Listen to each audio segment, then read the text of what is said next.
বাড়িতে সবাই বলে আমি নাকি কোনো কাজ কাম করি না, খাই আর ঘুমাই।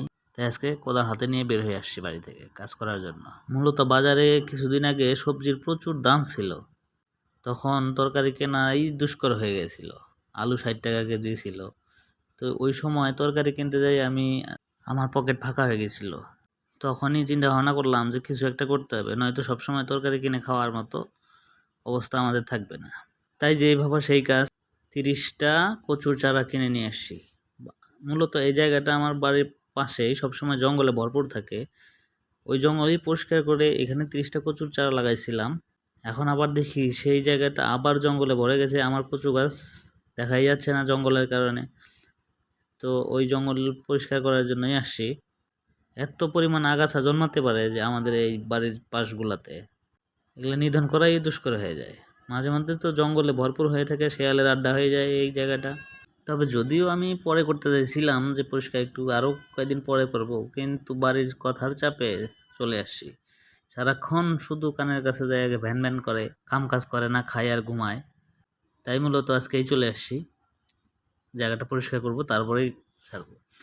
প্রচুর আগাছার মধ্যে এই কচু যেখানে লাগাইছি ওইখান দিয়ে আবার একটু জংলি কচু অনেক বের হয়ে গেছে।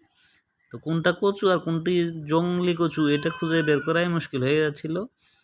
তাই জংলি কচু যেটাই পাচ্ছিলাম সেটা অবশ্য আবার খুঁড়ে একদম মুড়া সহ উঠাই ফেলতেছিলাম, আর বাকিগুলা কোদাল দিয়ে যত দূর আগায় নেওয়া যায় তত দূরে আগাচ্ছিলাম। তবে ঠান্ডার চলে গেছে, এখন দিনের বেলায় কাজ করতে গেলে অনেক গরম লাগে। তো আমি বারবার গরমে ঘেমে যাচ্ছিলাম, দাঁড়াচ্ছিলাম, আর কাজ করি না, তারও একটা প্রভাব আছে।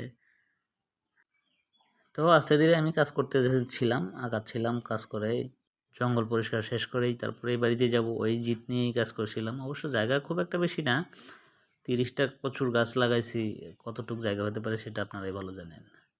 তো আস্তে ধীরে কাজ করতে করতে আমি প্রায় শেষের দিকে চলে আসছি কাজ করে। এখানে একটা মুরগি বারবার শুধু মনে করেন যে সামনে ঘোরাঘুরি করতেছিল, আমি যে আগাছাগুলো উঠাচ্ছিলাম সেখানে পিঁপড়া বা উলুর জাতীয় পোকামাকড় বের হচ্ছিল, সেগুলাই খাচ্ছিল।